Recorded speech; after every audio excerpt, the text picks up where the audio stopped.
Telephone লাইনে রয়েছেন এ রাজ্যের বিজেপি সভাপতি সুকান্ত মজুমদার।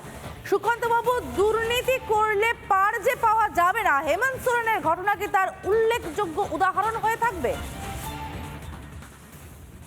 দেখুন, আজকের ঘটনা আরো একবার প্রমাণ করে দিল যে আপনি যদি দুর্নীতি করেন বা কোন রাজনীতিবিদ যদি দুর্নীতি করে, তার বিচার করার সামর্থ্য আমাদের সংবিধানের আছে।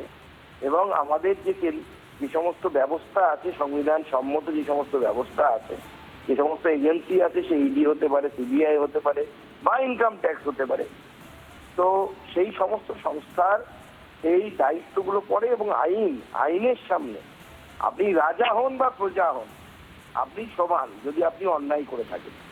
আগামী দিনে এই সমস্ত বিষয় কোর্টের সামনে যাবে এবং কোর্ট বিচার করবে। কিন্তু একথা বোঝা গেল যে মুখ্যমন্ত্রী হন বা উপমুখ্যমন্ত্রী হন না কেন, আপনার যে কোনো সময় যদি আপনার বিরুদ্ধে তদন্তের প্রয়োজন হয়, আপনাকে গ্রেপ্তার হতে পারে। এবং যে ধরনের অভিযুক্তর বিরুদ্ধে যে ধরনের অভিযোগ এসেছে, প্রায় 600 কোটি টাকার উপরে বেশি দুর্নীতির অভিযোগ, স্বাভাবিকভাবে এই গ্রেপ্তারি তো শুধুমাত্র সময়ের অপেক্ষা ছিল। সুকান্ত বাবু, কোথাও গিয়ে তাহলে আমি আরো একবার আপনার কাছে প্রশ্ন রাখতে চাইছি, কোথাও গিয়ে তাহলে এটা প্রমাণ হচ্ছে মুখ্যমন্ত্রী পদে থাকলেও যদি দুর্নীতির কোনো ধরনের কোনো সম্ভাবনা আশঙ্কার জায়গা থাকে, তাহলেও আইনের পথেই চলবে, তাই তো?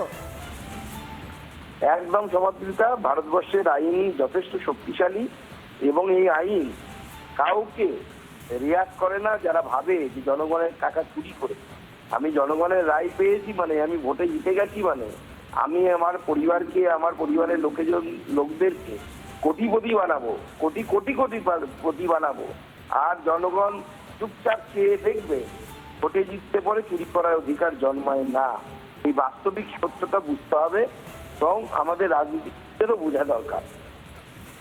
অনেক ধন্যবাদ আমাদের সঙ্গে কথা বলার জন্য। আমরা কথা বলছিলাম বিজেপির এ রাজ্যের সভাপতি সুকান্ত মজুমদারের সঙ্গে, এবং সুকান্ত মজুমদার যে কথা বললেন, সত্যি সত্যি হেমন্ত সোরেনের গ্রেফতারে কোথাও গিয়ে কিন্তু তিনি দুর্নীতির সঙ্গে যুক্ত কি যুক্ত না, আইনি যা প্রক্রিয়া চলার, তদন্ত চলবে, প্রমাণ হলে তিনি শাস্তি পাবেন, প্রমাণ না হলে তিনি নির্দোষ হিসেবে ছাড়া পাবেন, সেটা পরের বিষয়। কিন্তু কোথাও একটা উদাহরণ হয়ে থাকলো, মুখ্যমন্ত্রী পদে থাকলেও যদি দুর্নীতির প্রসঙ্গ ওঠে, তাহলে আইনের পথেই চলবে, তাকে গ্রেফতার হতে হবে।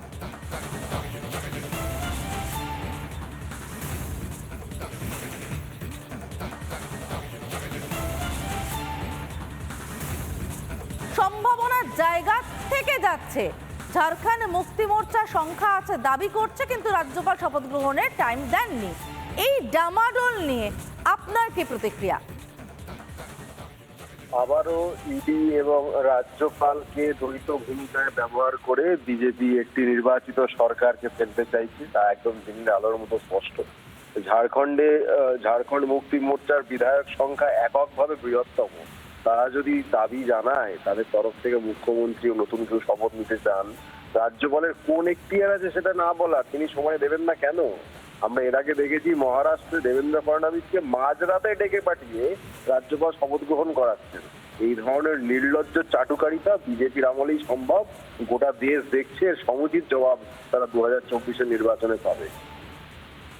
অনির্বাণ বাবু, আরো একটা বিষয় আপনার কাছে জানতে চাইবো, কোথাও কি আপনার মনে হয় না এটা উদাহরণও হয়ে থাকলো যে সিটিং মুখ্যমন্ত্রী আমরা যাকে বলি, অর্থাৎ বর্তমান মুখ্যমন্ত্রী পদে থাকাকালীনও যদি দুর্নীতির প্রশ্ন ওঠে, আইনের পথে চলবেই, এবং কোথাও গিয়ে তিনি দোষী কি দোষী না সে তো আইনিভাবে বিচার হবে, প্রমাণ হবে বা হবে না, নির্দোষ যদি প্রমাণিত হয়েও পড়ে, তারপরেও বলছি যে কোথাও গিয়ে মুখ্যমন্ত্রী পদে থাকলেও দুর্নীতি হলে গ্রেফতার হতে হবে। কোথাও তার নিদর্শন হয়ে থাকলো নাকি এই ঘটনা? দেখুন, নিরপেক্ষভাবে যদি ইডি কাজ করতো, কোন রকম রাজনৈতিক প্রভাব ছাড়া নিশ্চিতভাবে স্বাগত জানাতে পারতাম। কিন্তু সমস্যা হচ্ছে একটাই, খোদ নরেন্দ্র মোদী প্রধানমন্ত্রী মঞ্চ থেকে জানান অজিত পাওয়ার নাকি ভারতের ইতিহাসে সবচেয়ে দুর্নীতিগ্রস্ত রাজনীতিবিদ, তার দুদিনের মধ্যে তাকে বিজেপি তার সরকারে সামিল করে নেয়। এই ধরনের এবং তারপর ইডি সম্পূর্ণ নিশ্চুপ, কোনো রকম নড়াচড়া করে না, যার ফলে ইডি এক্ষেত্রে যা করছে বিজেপির অঙ্গুলি হেলনিং করছে, তা একদম স্পষ্ট। বেশ বেশ ধন্যবাদ আমাদের সঙ্গে কথা বলার জন্য। আমাদের সঙ্গে এই মুহূর্তে টেলিফোন লাইনে রয়েছেন সিপিএম নেতা শ্রমিক লাহিড়ী। শ্রমিক বাবু, আপনাকে সবাইকে স্বাগত রিপাবলিক বাংলায়। শ্রমিক বাবু, কোথাও গিয়ে কি হেমন্ত সোরেনের এই গ্রেফতারে উদাহরণ হয়ে থাকলো? দুর্নীতির যদি গন্ধও পাওয়া যায় তাহলে সেক্ষেত্রে মুখ্যমন্ত্রী হলেও পার পাবেন না আইনের হাত থেকে। ঠিক উল্টো, এটার মধ্যে দিয়ে এটাই প্রমাণিত হলো, যদি ভোটে জিততে না পারো তাহলে কেন্দ্রীয় এজেন্সি লাগিয়ে সেই সরকার দখলের চেষ্টা করো। ভারতবর্ষে এইরকম 9খানা সরকার করেছে বিজেপি রাজ্যের, বিভিন্ন রাজ্যে, যেখানে জিততে পারেনি, কিন্তু কোথাও টাকা পয়সা, কোথাও কেন্দ্রীয় এজেন্সির ভয় দেখিয়ে তারা সরকার করেছে। ফলে বিজেপিতে গেলে কেউ কোনো দোষী না। যার নামে নরেন্দ্র মোদী বলছেন যে এর চাইতে বড় দুর্নীতিগ্রস্ত রাজনীতিবিদ নেই, তাকে নিয়েই সরকার তৈরি করছে বিজেপি, তখন 7 খুন মাপ। এরকম কত উদাহরণ দেব? শুধু মহারাষ্ট্র বলে নয়, পশ্চিমবাংলার ক্ষেত্রে হয়নি? প্রধানমন্ত্রী বললেন শ্রীরামপুরে সভা করে যেদের সবাইকে জেলে পাঠাবো। শ্রমিকবাবু, আমি একটা জিনিস একটু বুঝতে চাইবো আপনার কাছে, এটা কি লেসার এভিল তত্ত্ব বলছেন? আমার প্রশ্নে লেসার এভিল তত্ত্ব বলছেন নাকি আপনি নিশ্চয়তা দিচ্ছেন, আপনি গ্যারান্টি দিচ্ছেন হেমন্ত সোরেন নির্দোষ? কোনটা? আপনার এত গায়ে লাগছে কেন আমি বুঝতে পারছি না। বিজেপির বিরুদ্ধে বললে আপনি তো একজন নিরপেক্ষ সাংবাদিক, আপনি প্রশ্ন করেছেন, উত্তরটা আমার কাছ থেকে জানবেন। তদন্তকারী সংস্থা, সেটাও তো নিরপেক্ষ সংস্থা শ্রমিক বাবু। তাই যদি হয় তাহলে পশ্চিমবাংলায় যাদের জেলে ঢোকাবেন বলেছিলেন নরেন্দ্র মোদী, তাদের দলে ঢোকালেন কেন? তারা কেন বিজেপির নেতা হলেন? সরকার ভাঙবার চেষ্টা করেছে, সরকার গড়বার পিছনের দরজা দিয়ে করবার চেষ্টা করেছে, কিন্তু পারবে না। বুঝলাম শ্রমিক বাবু, তাহলে লেসার এভিল তত্ত্বে যাচ্ছেন। অনেক ধন্যবাদ আমার সঙ্গে কথা বলার জন্য।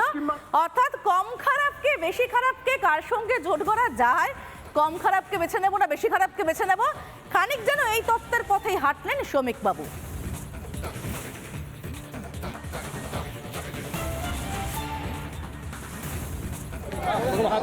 शहर बाहर में है, हॉस्पिटल में वो लोग आ रहा है, इसलिए हम गठबंधन की ओर से सरकार बनाने का। যারা সনাতনের বিরোধিতা করেছে, যারা সনাতনকে অপমান করার চেষ্টা করেছে, তারা স্বমহিমায় ধ্বংস হয়ে গেছে পৃথিবীর মানচিত্র থেকে। রইল জ্ঞানবাপীর কথা। এতদিন পর্যন্ত রামচন্দ্র কাল্পনিক পুরুষ ছিলেন, রামচন্দ্রের কোনো অস্তিত্ব ছিল না, রামচন্দ্র অযোধ্যার ওই ভিটেতেই জন্মেছেন, তার কি প্রমাণ আছে? এই ধরনের চ্যালেঞ্জ হতো কোর্টে। রামচন্দ্র বাংলার বহিরাগত, এরপরে হবে বিশ্বনাথ বা শিব বোধহয় বাংলার বহিরাগত, এটাও এই ন্যারেটিভও তৈরি হতে পারে। তার জন্য আপনারা অপেক্ষা করুন।